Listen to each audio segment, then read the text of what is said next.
The Knicks postgame show is presented by Tri-State Audi. Visit your Tri-State area Audi dealer today. Crazy final sequences tonight between the Knicks and the Heat. Off the turnover, Julius Radle, named an all-star early in the night, puts the Knicks up 5.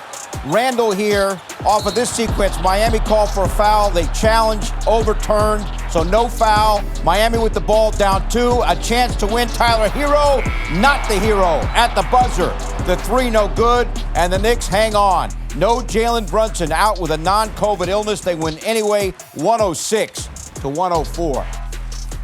What a game. From our Delta MSG studios, Bill Pito along with Alan Hahn. So no Jalen Brunson, out with the non-COVID illness. And when you look at the standings, we emphasize this, Alan, at the pregame show.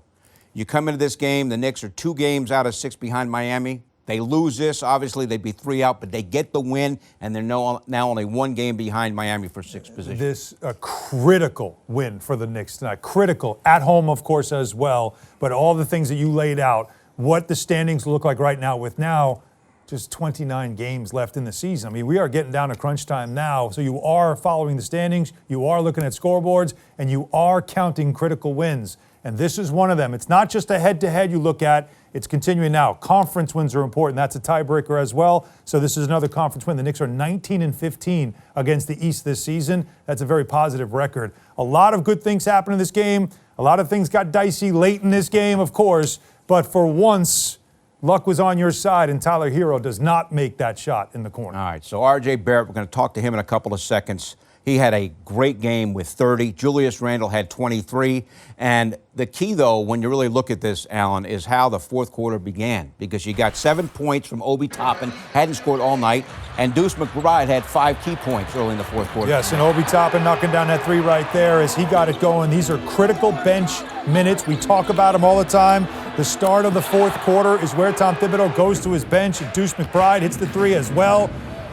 And Bam Adebayo, man, he was named All-Star just like Julius Radle, and he had it going. He had a 30-point performance, cutting to the basket there. Jimmy Butler, a very quiet night, but still. So every time you thought, like, this was a huge 3 right here from Quentin Grimes and a good find and good ball movement, every time it felt like the Knicks were going to get some space, beautiful play here. The Knicks went up by on this one, 106-101 on this dunk by Julius Radle. There's 5 seconds left, Bill. Game over, right?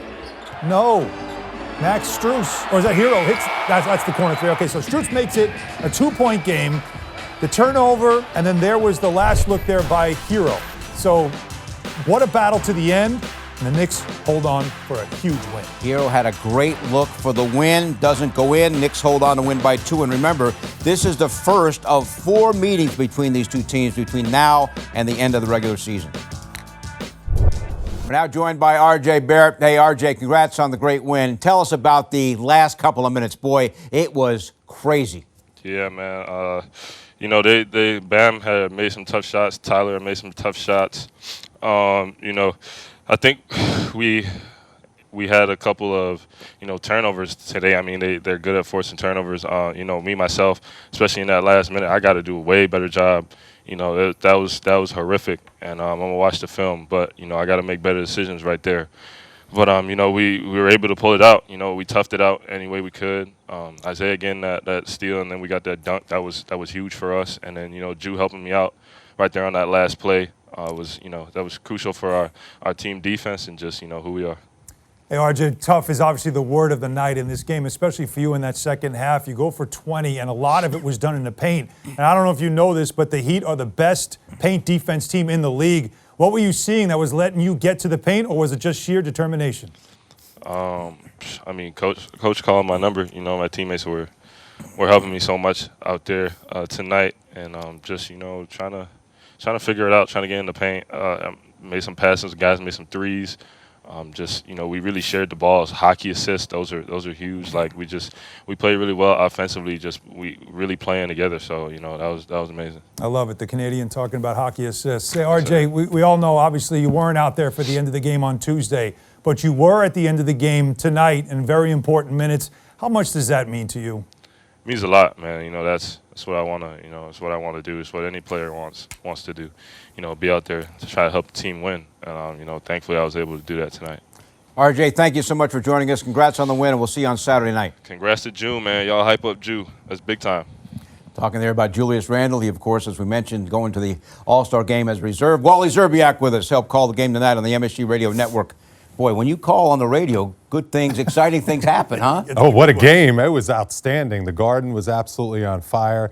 Ed Cohen was great on the call. How about that last minute? I mean, can any more mistakes be made? I mean, I don't mean to sound like a coach here, but that film session is going to be tutorial 101 on what not to do on a lot of those final possessions and a lot of those final plays. But one way or another, it doesn't matter. Knicks get a huge win. It's a phenomenal victory in a game that they really needed. Now, how about R.J. Barrett's performance, too, especially in the second half where, you know, you remember the stat of the night tonight was points in the paint. Sure. Right? The Knicks held the Heat to 36 points in the paint. They did their side. On the other side, though, the Knicks got 52. And Barrett, every basket he made was in the paint against the best paint defense in the league. Well, he was just torching Tyler Hero and Kyle Lowry. He had a matchup advantage all night, and he was using his size and his strength. He wasn't settling for outside threes. I'm surprised Bam Adebayo wasn't able to protect the rim a little bit more, but R.J. Barrett just put his head down and got whatever he wanted, used his strength, used his size. He's such a great slasher and driver. I mean, he just overpowered Tyler Hero over and over and over. Tyler Hero said in a post-game interview, I don't play defense. I'm not out there to play defense, and it looked like that on this game because R.J. Barrett just took that to just go at him anytime he had the opportunity. He was phenomenal down the stretch of the game, and that was a big-time win and a character win for this Knicks team without Jalen Brunson, who's been great for the Knicks down the stretch of games. Yeah, Knicks able to win down the stretch without Brunson. We made the point, Wally, before you came on.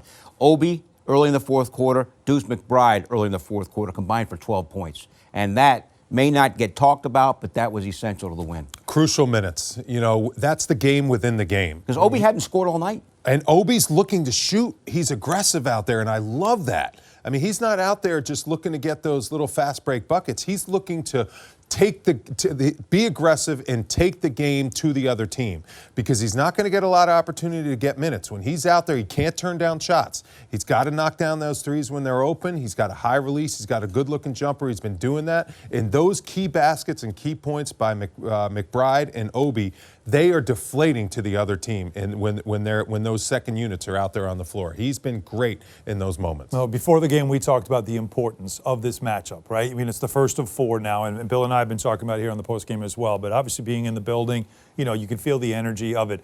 The way these two teams played against each other as well. There was awareness of where they are in the standings with each other, right? This was a playoff feel. It really was. I mean, there was physicality.